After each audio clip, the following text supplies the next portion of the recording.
Hi everyone, welcome to my YouTube channel. I go by the name Posa, and welcome. So guys, can you please like, comment, share and subscribe to my YouTube channel? Can you please tell your friends to tell their friends, because your girl is in need, okay? And that's obviously if the content resonates. So in this video I want to talk about how my spirituality has kind of evolved along the way and where I'm at, considering the fact that I am in a spirituality based recovery program, which is Marijuana Anonymous. And yeah, I think it has really been interesting, the evolution of my spirituality, and I never really thought that I'd get to this point. But yeah, anything that is going to be of benefit to me, anything that's going to allow for me to live a good life, that is something that I'm willing to consider. So before my mom passed on, I wouldn't necessarily say that I cared for having a personal relationship with God. I wouldn't say that I cared, I wasn't in too deep in that regard. I didn't, I don't know if I would pray. I can't remember, but what I do remember is when my mom's illness started to progress, when she started falling a little too ill, and she was in the hospital. That's when I started cultivating my own relationship with God, because I felt like I needed it, and I felt like it was me against the world during that time, because of the abandonment and the fact that you're living with so many people, and people are kind of going through their own things and living their own life, and you kind of come to the conclusions that I'm gonna have to have my own bag. So that's when I started to cultivate my relationship with God, and I started obsessively praying, feeling like I could do something in my power to, I felt like I could do something in my capacity to kind of influence the outcome, and looking back at it now, it's like it really wasn't about me. I mean, it was about obviously cultivating faith and feeling like I had the power to kind of influence the outcome, but it really was a coping mechanism for me. It really was a way that really assisted me with getting through a really grueling process, because it was the worst time in my life. You're watching your primary caregiver, watching your only parent go through that. It really was a terrible experience. And I think me leaning on something outside of myself, like God, really allowed for me to cultivate the faith, and really just keep moving, cultivate faith and resilience, and just to keep on moving, because it really was a hectic experience. How do you deal with that? Who has the rule book on how to deal with something like that? Outside of obviously seeing psychologists and stuff, which was not an option back in the days. I don't think that we even knew that we could do that. But as much as you can see a psychologist every week, you kind of have to have your own tools that are going to allow for you to get through that kind of a situation. So yeah, that's where my relationship with God kind of started to progress, and I leaned on him a lot, and I would say that it was really helpful for me, because it allowed for me to put my trust and my hope and my faith into something else, and not feel like everything was just up to me, and not feeling like I'm underwater and I don't have control over whatever it is that is going on. And it was just so heavy. Life was just so heavy at that time. So then in high school, that's when I wouldn't say that I was religious back in the days when I was praying, but I was 100%, I had a relationship with God. I had a relationship with something outside of myself. So in high school, that's when I started to really want to dig deep into religion, into Christianity, into figuring out what it is that I want for myself. And I started going to church with a friend of mine here and there. I started reading the Bible, but it never really resonated with me, to be honest. It never really resonated with me. I was older. I was asking a lot of questions, and I was really questioning the validity of whatever, and the purity of the Bible and religion as a whole.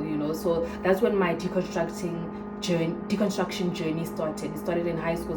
That's when I started deconstructing religion, and then I kind of got to a conclusion that this is not necessarily something that is here to benefit our people, to benefit ourselves. But I still held on to the idea of God, outside of me deconstructing religion. So I still held on to the idea of God, but I really wasn't I would say that I started to act out in high school. Like, in as much as I was like performing academically, I really started to act out. I started to go out, indulge in substances, and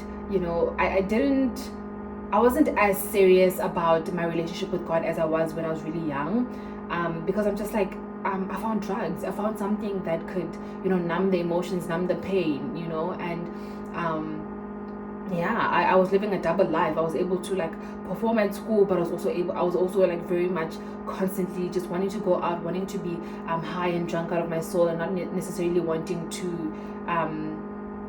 feel anything, So then that's what happened. And then I got to a very interesting, then I started to, after that deconstruction process, I started to look into spirituality as a whole. And when you look at spirituality as a whole, like, all of this is very illogical. It is very illogical, and I think it's very necessary for it to be illogical, because I think we want to intellectualize things. We want to we want things to make sense, we want things to be real. But then I kind of like clinged a lot on like my spirituality, and I would get a lot of tarot readings. I had a business, Sacred Healing, still on Instagram, you can go check it out. I had a business, and it was really lucrative and stuff, and I felt like I was led to starting that business, which kind of allowed me to build a form of spirituality outside of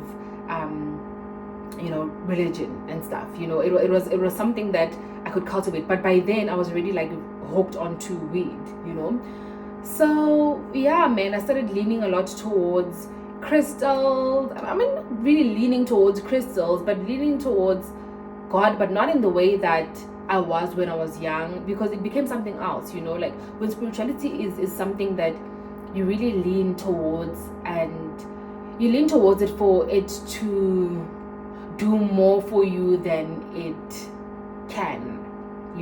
That's when you start to question things, because it's like despite like, regardless of whether it's true or not, like, life is going to happen, and I think when we lean a lot towards things outside of ourselves is our inability to accept the complexities of life. Hence why after someone passes on, because when my sister passed on, a lot happened, with regards to alternative spiritual methodologies. Like, we met a lot of sangomas, we just a lot was going on, because we were really confused. Like, I already didn't have parents. Like, now you're gonna take my sister away from me, a sister that was 2 years older than me.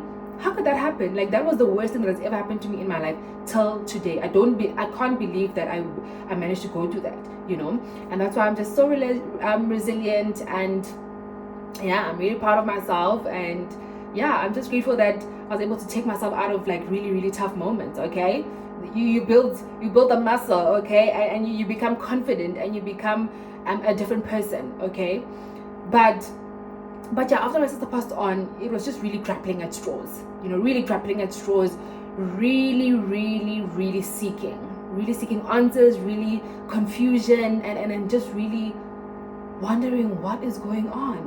Is this a spiritual curse? Is this a generational curse? But it's things that happen. It's the complexity of life.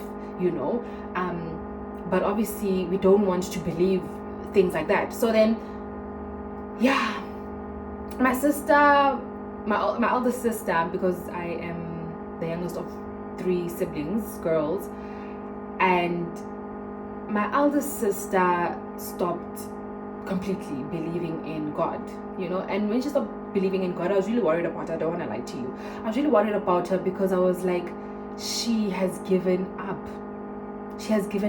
on life, on living, and then I took my deconstruction further, because it was making sense. The idea of God not being there was making sense, because in times when something really bad happens to you and you ask people, but where was God? And then like during that time, people will be saying, oh, at least God spared my mom, at least God did this, at least God spared my people. And we just like, no, but we have just had a series of just like horrendous things happening, so the God is probably not there, the God is just probably not there. So I took my deconstruction further, and then I stopped believing in the idea of God, and believing in the idea of something outside of myself being able to influence my life, and it felt very logical. It made so much sense, it made so much sense. And that's where my marijuana use and my substance use really started to go crazy. I started to go off. I started really depending on the weed, because I'm just like, I found this thing that allows for me to forget about my emotions. Like, why would I still want to be believing in an imaginary nigga upstairs? I don't know if I'm able to say that on YouTube, but my account is not monetized, so I don't know if they're gonna take this video down, but probably gonna censor it. But it's just like, I don't even know how to do the edit or whatever. But girl, so that's when I started really leaning on myself, and I struggled to see a reality outside of the one that I was living. I was in the crux of depression. I was running a lucrative business, and I was not happy at all. I was not happy at all, straight out of high school. I'm running this lucrative business. And I'm just not happy. I'm not happy about my life. I'm not having a good time. I'm deeply drenched in anxiety. I'm deeply drenched in depression. I'm consuming weed each and every day, and because I work for myself, I'm able to consume from the morning to the night. I was going to gym, but there's only so much that the gym can do for you, especially when you're indulging in mind altering substances in the way that I was. I think for 2 years we were actually drinking every day, and the weed was just something that I kind of like, it was there regardless of whether the alcohol was there, and then that's how it was in my substance abuse. Like, I really stopped believing in God completely, and it made so much sense. I had all the data and all the information that pointed to the God not being there, and it made so much sense. And I almost like judged the people who were religious to say that, oh my goodness, like, seriously guys, seriously, everything that happens in your life is God. And in as much as that can be so beneficial, because then it kind of awakens you to the realities of life, like, life happens, life will happen despite whatever it is that you believe in, right?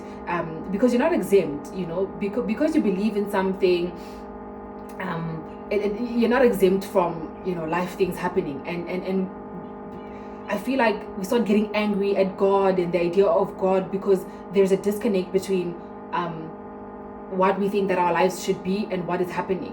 That's when we feel like, we need to be seeking something outside of ourselves, and making our relationship right with God, and doing the necessary things to ensure that we're in good standing with God, so that our lives are able to become normal, or become like bearable, and we're not depressed and angry. So then it made so much sense, right? It made so much sense. But now that I'm in my recovery, and I've been like, I think I'm about to be 5 months sober, like completely sober, I'm really starting to, so I struggled with addiction for like 5 years, and I'm really starting to come back to my spirituality, and really ask myself the necessary questions. So in that moment of me not believing in God, it's like I was so certain that he's not there. But now I'm asking a different question, whether it is necessary for you to be 100% sure that this thing outside of yourself is there for you, even though it was something that when I was young helped me cultivate faith, helped me cultivate resilience, was something that I felt like it was a tool that I used to surrender to life, and to be able to for me to be able to still be okay, and not like angry at the things that were happening to me, the life things that were happening to me. So now I'm starting to really look at it like that. It's not so much about whether it is real or whether it is not real. People who believe in something outside of themselves, like God, live a better quality life. In the Bible, when they talk about not indulging in gluttony, not indulging in the 7 deadly sins, it like, even though the intentions can be bad, not to say that I'm religious now, this is me kind of like coming back to the idea of God, in recovery they say whatever it is, because people don't want to come to things like Marijuana Anonymous, because they say I don't believe in God, and I don't want to believe in a higher power or anything like that. And in recovery they say whatever it is, God orderly direction. It can't be you. You can't be depending on yourself. You can't feel like you you can't be in charge, and be in the driver's seat, because your very best thinking led you to addiction. Your very best thinking led you to indulging in substances and indulging in overindulgence in the way that you were. So you can't believe in something outside of you. You can't believe in yourself. You have to believe in something outside of yourself, whatever it is, whether it's a tree, whether it's this fellowship or whatever. Because with Marijuana Anonymous, no one is evangelizing. No one is saying that come and do this and help yourself.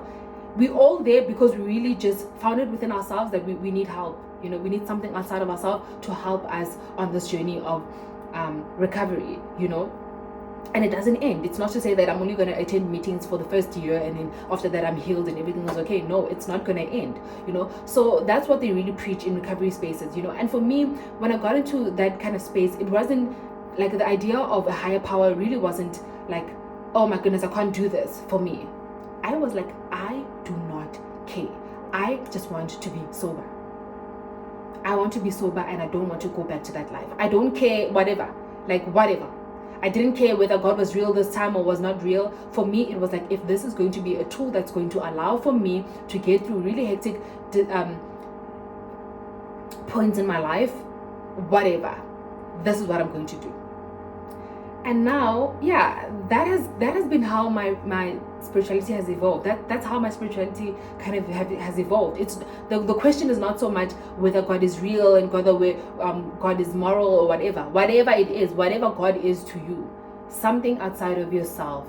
The action of praying, the action of it's not that it's the language, because when I stopped believing in God, and I was like, I'm gonna stop believing in religion, and I was very spiritual, the language just changed. The language became manifestation. The language became manifesting, putting things out into the universe. And it's just like, the difference is the language, So we really find ourselves like doing too much, trying to find truth. And it's like, does it matter?